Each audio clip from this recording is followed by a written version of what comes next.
Hey everybody, Ryan Medora here, and welcome back to another bass lesson. Today's lesson is super cool. We're going to talk about a really popular Motown bass line, Marvin Gaye's How Sweet It Is, which, if you've been to a wedding and you've sat through cake cutting, this is usually a song that's played because it's just really the perfect thing. But it also helps us play a really great shuffle feel, kind of that like up-tempo bouncy shuffle, and it helps us practice a couple really great patterns from like a technique standpoint. One being arpeggios, and particularly descending arpeggios. Two being our kind of like blues box pattern where we play our root, octave, fifth, flat, seventh box. And then three being what I call the adjacent string toggle, which when we're playing a root and a fifth on our lower string, kind of like this. We're kind of toggling back between the same fret on two adjacent strings, and there's another lesson on my channel that talks about that. But long story short, all of these techniques are going to factor into learning how to play this song, so we're going to dig into it. Now, if you want to get tab, notation, any accompanying assets for this video, please head over to my Patreon page. I can't tell you how awesome it is to have your support there, so please head over that way. But in the meantime, we're going to just break this down, talk about this lesson. So to begin, we're going to talk about the most important things, the key that we're in, and the chord progression. Now, when you're going and learning a song and those aren't your like foremost things, you should make those your foremost things when you're starting to work on a tune. So this song is going to be in the key of C major, and our main chord progression for our verses at least are going to go 1, which is C, to A minor, which is the 6th chord, which I'm going to find here on the 5th fret of my E string, to the 5 chord, which is G, on the 3rd fret here, and then to the 4 chord, which is F, which we can grab here. So if we think about the chord progression for our verse, it's going to go C, A minor, G, F, and it's going to repeat those. So the cool thing is, now that we know that that's our chord progression, we can talk about how we choose to express our chords. Now, when we do this, we're going to express the 1 and the 6 chords with arpeggios, and then we're going to use kind of our blues box pattern for our 5 chord and our 4 chords, the G and the F. So let's first start talking about our arpeggios. So with our C major, the way we're going to play over this chord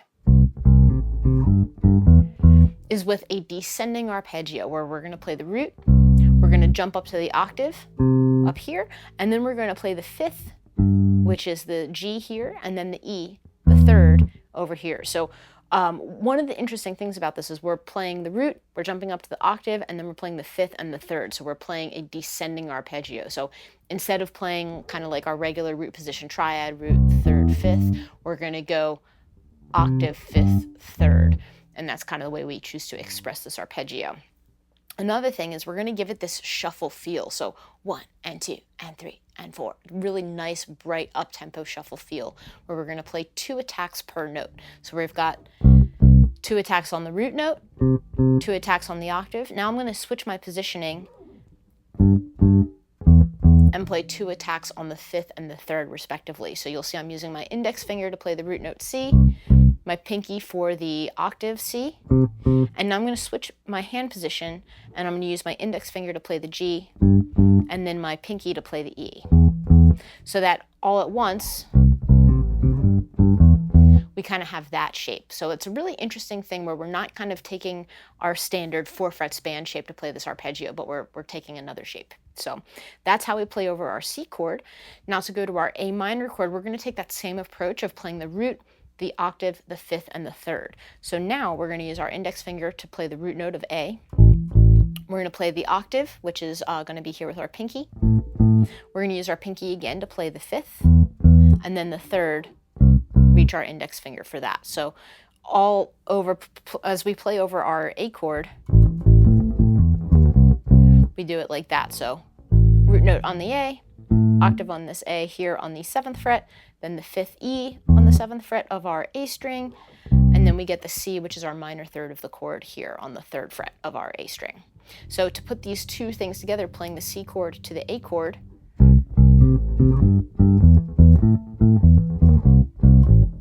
it should be like that. So take this really slow if you're not comfortable with these arpeggio shapes.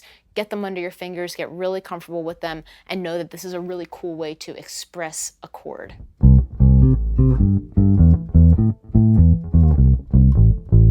Now we're going to head over to our G chord, and as we do that, we're going to use this shape, where we're basically taking our blues box pattern, where we play our root note, the octave.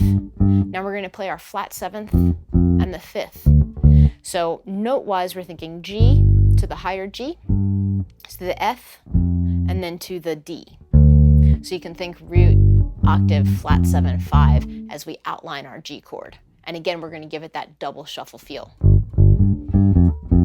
or we play 2 attacks per note.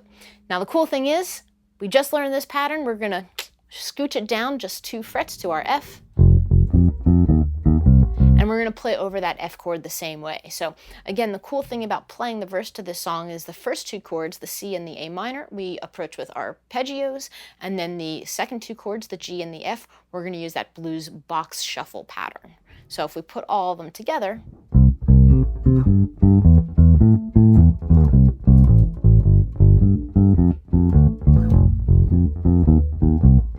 there it is. And then we just repeat that to play the verse.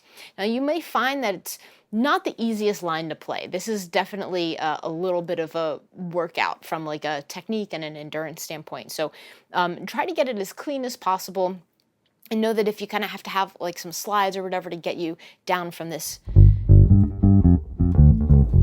G to the F, go for it, because it is a pretty difficult line to play in isolation and at tempo. So, but I think you can work on it. So get to work, start practicing, and get that verse down.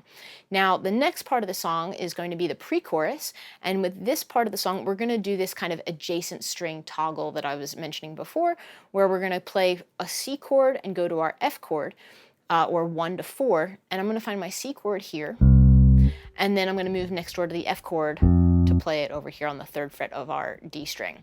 Now to express the chord, instead of doing an arpeggio or the box pattern or anything like that, we're going to use this toggle where we're playing the root and the lower 5th. So if we think our C chord, we're going to play the C to the lower 5th, which is G. And we're going to do that toggle, that back and forth. So root, 5th root, 5th root, 5th root. And then we're going to do the same thing over the F chord.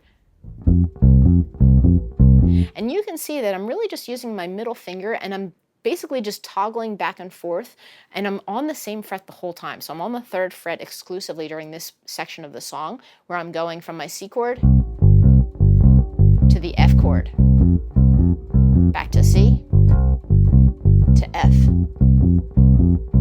And we're really just going back and forth, and we're always going to basically approach root, 5th root, 5th root, 5th root. And then when we move chords, you want to just be mindful of how you get there, because when we're on the C chord, we're going root, 5th root, 5th root, 5th root. And as we go to the F, we're going to go 5th root, 5th root, 5th root, 5th root. So as we move chords, we're kind of playing the 5th to anticipate landing on the root note as we go from our C to F and then back to C. So give the track a listen, and I think it'll make a lot of sense to you, but this is the general approach for playing the pre-chorus. Now we have one last section of the song, which is going to be our chorus section, the whole How Sweet It Is part, where we're going to pull from our previous approach of using the blues box that we used for our F and G chords before, and we're going to use that again. And instead of our chord progression going C, A minor, G, F like it did in the verses, we're going to actually go straight to our F chord, to our G chord, and then we're going to land back at C, our 1 chord, and we're going to play that twice. So our chorus pattern, we're basically going to do 1 bar of F, 1 bar of G, 2 bars on C, and repeat that, and that's going to be the whole How Sweet It Is to Be Loved by You. And again, we're just taking that kind of blues shuffle box pattern, and we're going to just play that over all of these chords. So we have F, G, C. Repeat that. Take it back down to F, G, C,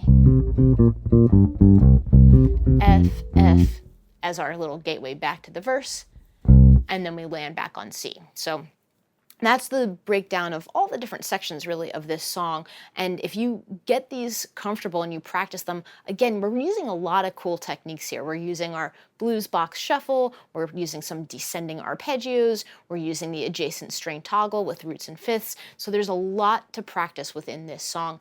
And it's a great thing to have in your repertoire. To me, any James Jamerson bass line is spot on to have and play and practice. And this one is bonus points because it helps you play the cake cutting at your best friend's wedding if you happen to be doing that. So I hope you dug this lesson. Again, if you want to get tab notation, anything like that, head over to my Patreon page and support there. And hope you have a great day. Happy practicing and keep it groovy.